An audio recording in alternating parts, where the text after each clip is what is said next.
Hello there. I'm continuing my analysis of Rabac's Open tournament, over the board tournament. I'm now in round 2 and I'm facing again very strong opponent, National Master. She's like you can see above 2000 rated, so and she's like 15 years younger than I am, so I expected very strong opponent, probably a rising chess player. And you will see in this game, you see the result. I lost the game, and the whole game just felt like I was being strangled. So she was obviously better. I made a small mistake in the opening, and she exploited it, and she just went on and on and on, and I was just strangled, and I didn't stand any chance in this game. Okay, so let's get to the game. I opened with e4, she went for the Sicilian, and now I decided to play this delayed Alapin. So first I play knight f3, and then after d6 I played c3. And this is something I will probably change in future. So advice to all of my students and other adult improvers to play open Sicilian, so to go d4 here. Because the whole point of you playing e4, that means that you want to fight, you want to have a game which will be interesting, which will be open, which will be rich with tactics, in which the piece play will be more important than the pawn play, and so on.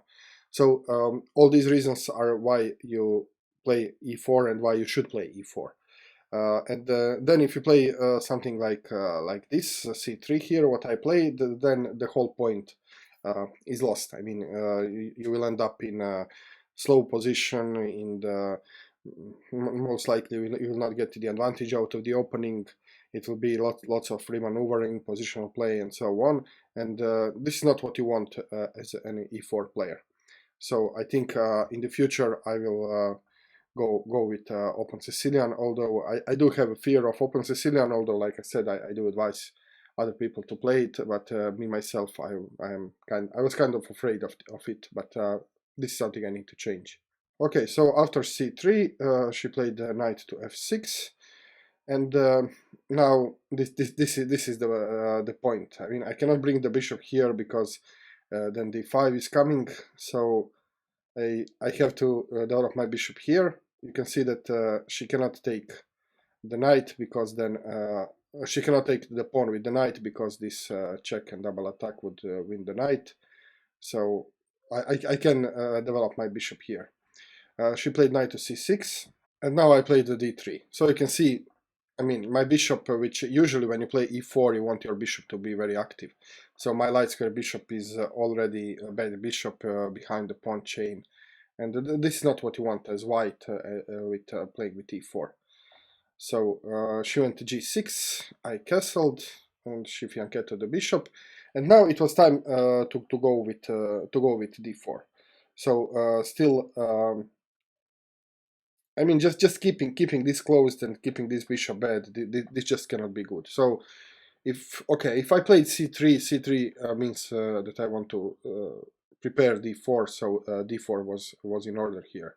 So I didn't play e4 here because I was afraid of this pawn, and there needs to be a little bit calculation to see that this pawn is in fact poisonous. So for example, if I play d4, and if she takes the pawn, then I have d5, kicking away this knight, and now this knight cannot go here because this check is coming, and then I mean, this queen is attacking everything.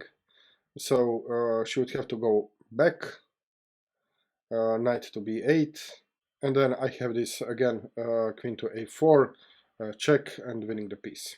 So let me go back. So here the calculation was that I should have played d4, because if she takes, I kick away the knight, and then this is coming. Okay, this is what I didn't see. So I continue to develop in my pieces, and well, the way to develop the knight is usually this way in Alapin. So yeah, I developed the knight on a3, she castled, I play knight to c2, so you can see how slow this game is and how I don't have any advantage whatsoever. And now she went for d5, so yeah, she's taking the center, she's going forward.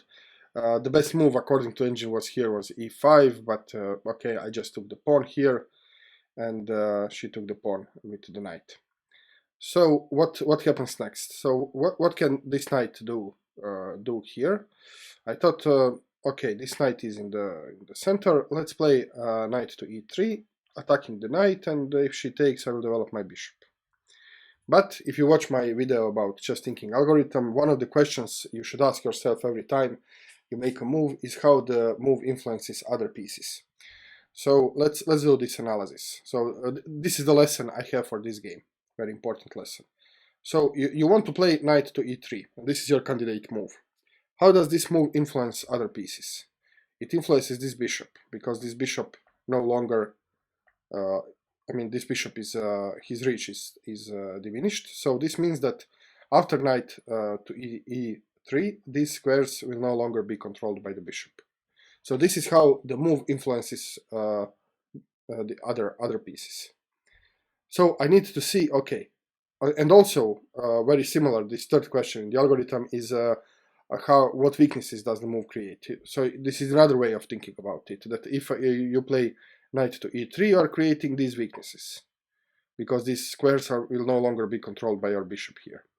So how can he exploit the weaknesses? And if you think in this manner, then you can see, okay, this move creates weakness here, and yeah, he can jump here, exploit the weakness, and then win the bishop pair. So this is what I didn't see, and this is exactly what happened in the game. And this is just an example how this algorithm I developed and I was talking about can be applied in practice, and how can it be used to decrease these mistakes. Okay, so I played knight to e3, and she saw, okay, great, weak square, and she played the knight to f4. And now from now on, I'm completely, I'm just getting strangled. It's just getting worse and worse. Okay, so here I played rook to e1, thinking that well, maybe she will not take. Then I can jump away with the bishop. This is forcing her to take the bishop, so the tension is broken. So this knight, I don't want this knight to be here forever. So if she wants to take, she has to take. So this kind of forces her to take the bishop and just, well, to go on with the game. So knight takes e2, and now queen takes e2, and yeah, I did get some kind of control over the semi-open file, but there is not much use of it. And now b6 is played, and here again I didn't see one very important resource. So I thought, okay, b6, that means that she wants to fianchetto the bishop. This was my analysis, and I just thought, okay, she'll fianchetto the bishop. I can do something else. What I didn't see is, and this is not so much of the thinking process as it is experience and recognizing the patterns. So if b6 is played, she can develop her bishop on b7, but she can also do this. I think Yasser Serevan calls this accelerated fianchetto. So she can also play this. So I didn't see all the consequences of this move. So b6 means that this diagonal is open for the bishop. So not just this square, but this diagonal. So these are the full consequences. When you ask yourself what are consequences on other pieces, the full consequence is that the whole diagonal is opened, not just one square. This is one way of thinking about it. The second way is to look at your position, and when you are finding the candidate moves, and thinking what are the weaknesses. So this is obviously weakness. So the weakness is usually undefended piece or pawn. And if a piece or pawn is attacked once and defended once, then it should be treated like unprotected. So this guy is unprotected. It's attacked once, it's protected once by the pieces of the same value, so it should be treated as unprotected. So I should be able to detect this weakness and say to myself, okay, I have this weakness, how to get rid of this weakness. So there are several ways to do this, but this should be my focus. Instead, I just thought that she wants to play bishop to b7, and I was looking how to improve my pieces, so I played here again knight c3, putting knight the back on c3. I'm not sure what I wanted to achieve. Maybe I wanted to have this kind of attack here, or something. maybe, yeah, probably d4. Probably d4 was my idea. Yeah, because now d4 is supported by 2 pieces, and yeah, and by 3 pieces. So I think d4 was the main idea, and also opening this and opening this bishop.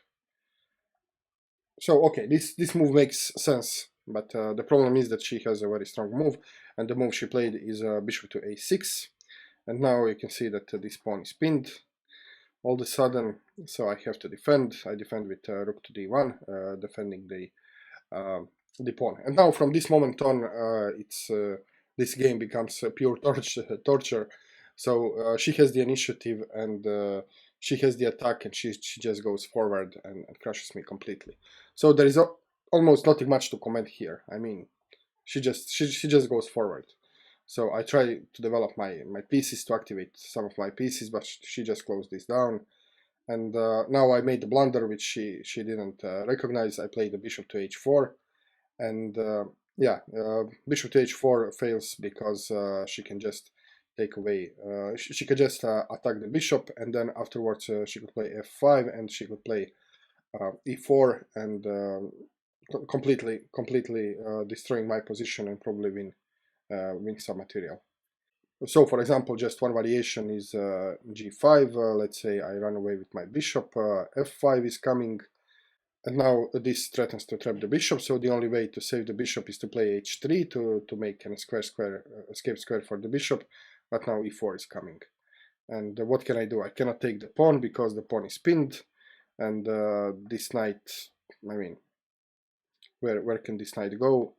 I'm almost forced to play a knight to e1 to protect this pawn, but now well, she can just move forward with the pawn or bring the queen. Sorry, bring the queen in the attack here. I mean, there are plenty of things. This position is so bad that the engine thinks actually in this position the best move is b4. So just giving away the bishop because it's so bad. So okay, this was a blunder from my side, but she missed this. She played queen to d4, so she just wants to move forward. I want to exchange queens to stop the attack, to stop the initiative. She plays here rook a to d8. Now if I exchange queens, I will be completely crushed. She will double the rooks, so I don't want to do this after all. Yeah, I mean, not in this capacity to help her improve the rook. So I played knight to e3, trying to force the exchange of queens, but on my terms. So I want the queens exchange, but not by any price. So if I exchange here, she will improve her rooks. So I want to exchange, but I want her to take my queen, not vice versa. So this is why I played this knight to e3, attacking the queen. And now she exchanged queens, which computer thinks is not a good move, but yeah, I mean, it's consistent. She's just moving forward. I take the queen, and now she has this very nice move, which I completely missed.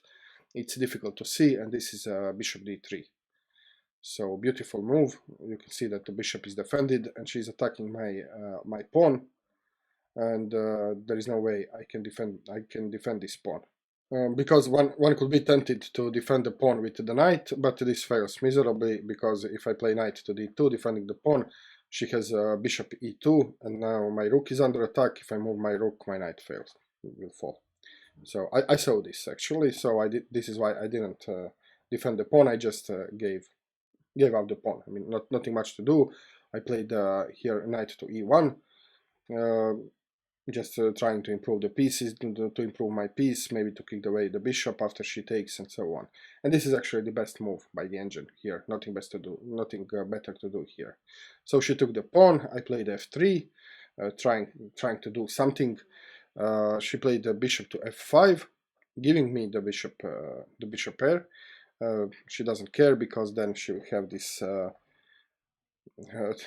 triumvirate of pawns and open file. So yeah, I took the bishop. I mean, this bishop is too dangerous. It's just blocking all my everything in my position. So I almost have to take.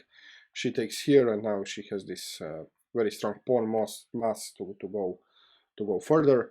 Knight to c2. You can see how this knight is miserable. I mean, it goes all the way here. Oh no, this is not a knight. But anyway, I mean, this knight to c2 was played several times in the game. Okay, she brings the king up. So my idea was here to attack the pawn, and she does very nice maneuver defending this pawn. So knight to e3, hitting the pawn, and she just defended by a knight to e7, knight to c4. I'm also trying to move forward, but now she plays very calmly this king to e6. So you can see how this king is very useful in keeping these pawns together. So she doesn't have to worry about this pawn being attacked or this pawn being attacked or anything.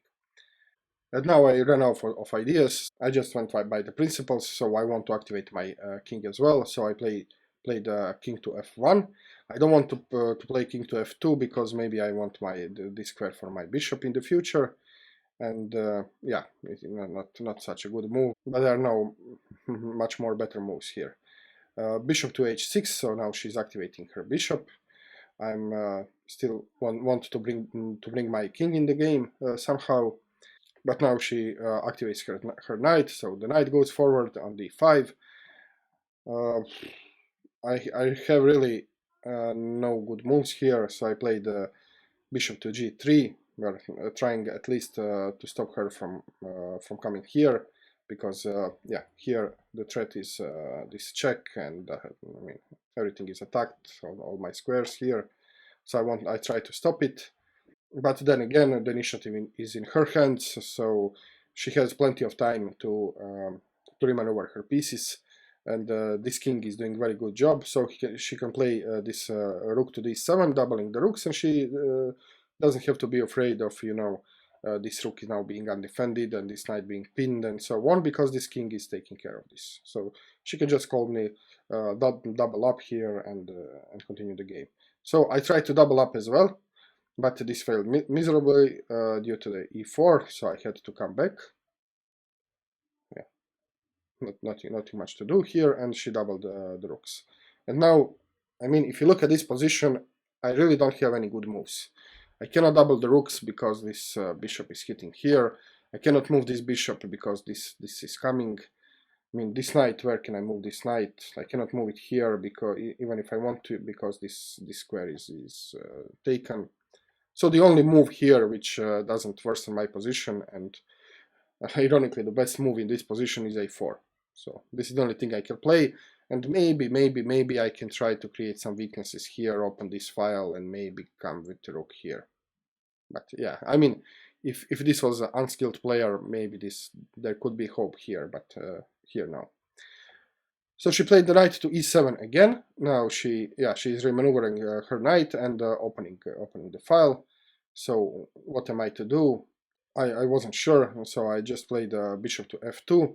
I was happy because yeah, before this she was threatening to give a check on f4, so my bishop had a job. So once the knight moved, okay, my bishop maybe doesn't need to do this job anymore. So I put it here, and maybe I can even exchange it, and maybe release pressure a little bit. Here she just continued to remaneuver her pieces, so knight jumped to g6, and now I made a final blunder, which is very hard not to make a blunder in such a position. You can see again I'm out of good moves. I don't know what to do. I mean, this is coming again. So, and also she has this square, so it's very difficult to find any move which is not blunder here. So here I naturally played g6, g3, sorry, because I thought that well, I'm now at least stopping her knight from going forward. But there is a nice small tactical opportunity here. She can just take the pawn, which she did, and if I take the pawn, then my rook is hanging, because this king has the role of defending the rook. The rook is defended only once, so I cannot take this. So I have to go back, keeping the eye on this rook, and now she just goes knight to e5. So moving forward, and I really don't have much choice here. I tried just one more move, knight to e3, and then she jumped here with a check. So again, this beautiful move, this very nice square. If you remember, she used this square to come with the bishop here before, and now she brings her knight, and I mean, this is just game over. She's giving me check, she will take the bishop, so if I move the king, she takes the bishop, I take the bishop, my rook is falling, so everything is falling apart here, and at this point I resign the game. Okay, so as a summary of this game, I have nothing to be very sorry about. I mean, I did miss, I could have seen moves like bishop to a6 and also this knight to knight to f4, picking up my bishop. So yeah, I did some oversights, but in the principle she was obviously a stronger player, a better player, and one way or another, I don't think I stood any chances against her in this game, or maybe in any other games. So I don't think I played so bad as much as she played good. So this is I think the only game in this tournament for which I can say, okay, she was better, I was worse, I lost. That's just the way things are. And you will see why when I analyze my other games. Okay, thank you very much for watching. As usual, if you like the video, click the like button, subscribe to my channel, and I'll see you very soon with more chess. Cheers.